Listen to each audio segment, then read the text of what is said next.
Today we're working on the 1985 Suburban. I'm doing front brakes at the moment. Actually, just did the wheel bearing and tightened it, and then put some grease in the cap, and it really tacked the bearing. All I know is that one bearing was loose. This one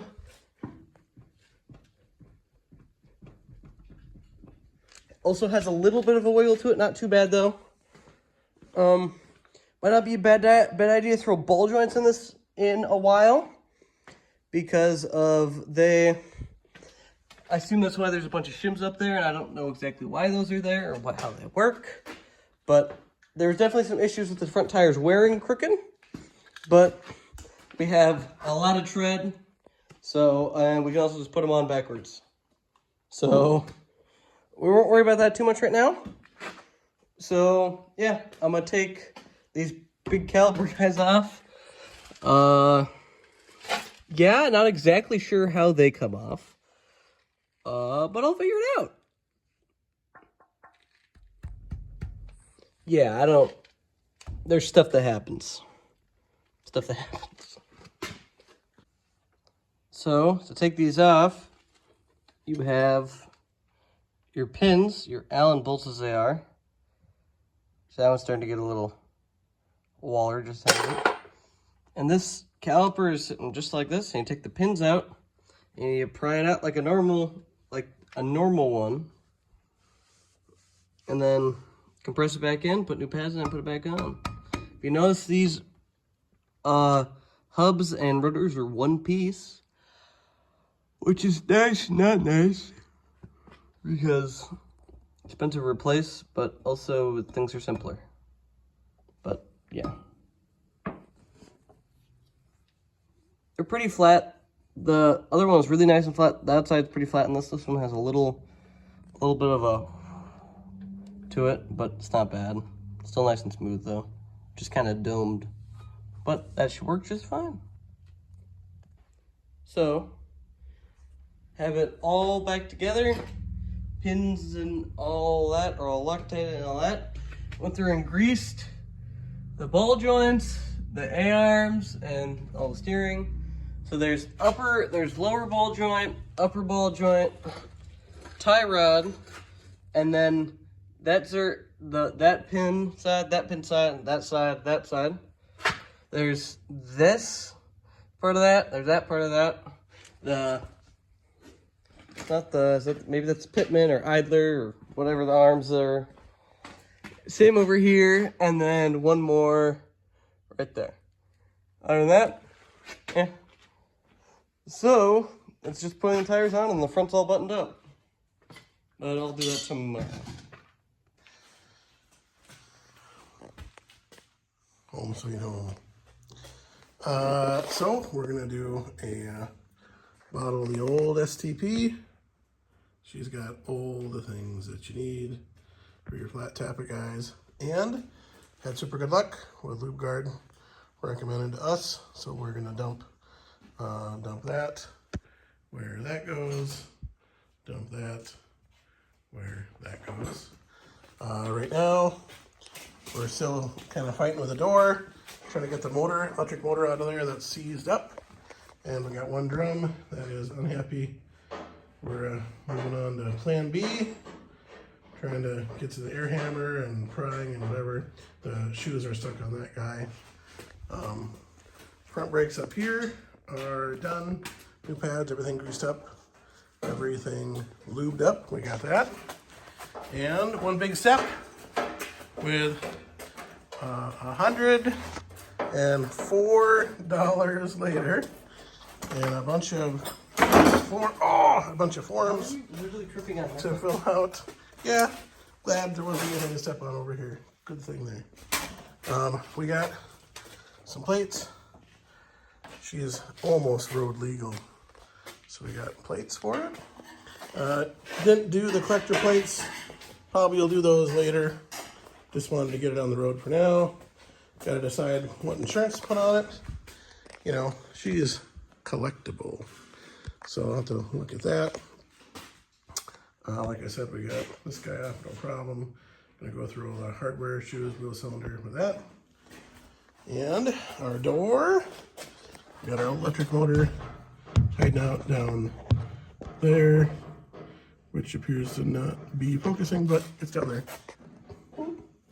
Down there. And trying to decide the easiest way to get to the motor in there. Not really interested in taking all the big bolts out and taking the track and everything out. So trying to decide how to get down in there and get that motor out of there. So we'll get to that with that. Did some testing on that motor. Did not do anything. So I think it's froze up, which happens sometimes in these guys. And the last thing to play with once we get the other bits and pieces taken care of is, I think we developed another vacuum leak up here. So I gotta chase down where we got a vacuum leak and go from there. So I think gasoline may be the greatest engine flush there is.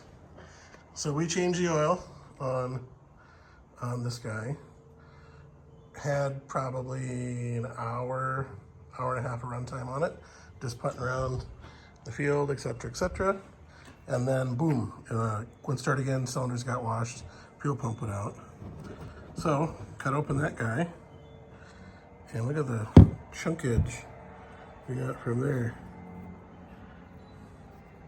Just the debris get out of there. Definitely low viscosity oil there. Yep, still smells like gas too. So then, you know, Proline, not a fancy filter, but not a garbagey one.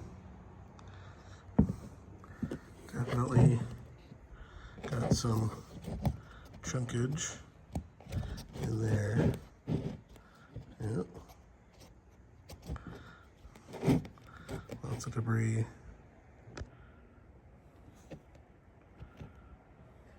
Lots of debris there. And then oil that's coming out.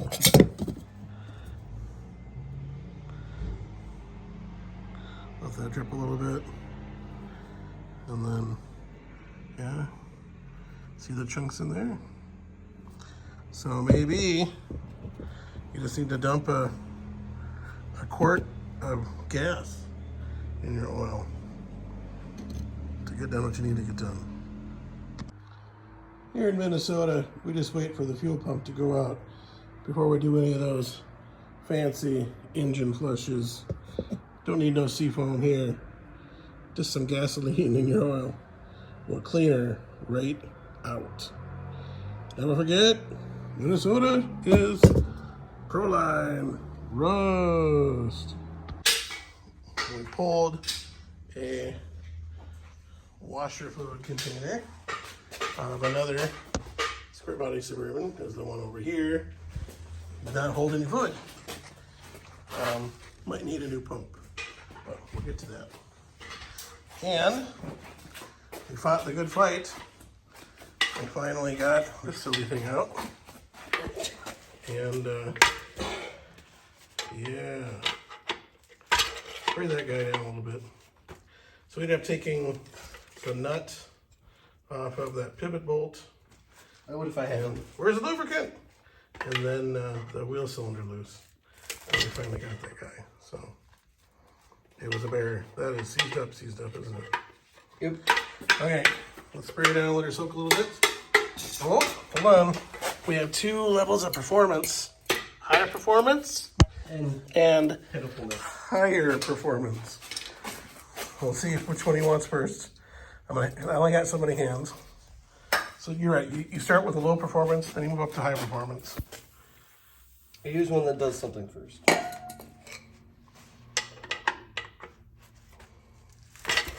Yeah, I think our adjuster didn't help much.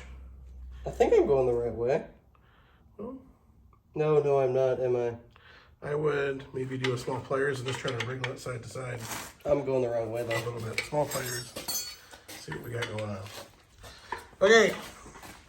So we are going to go through and do soft lines front and rear. We got all the lines for that.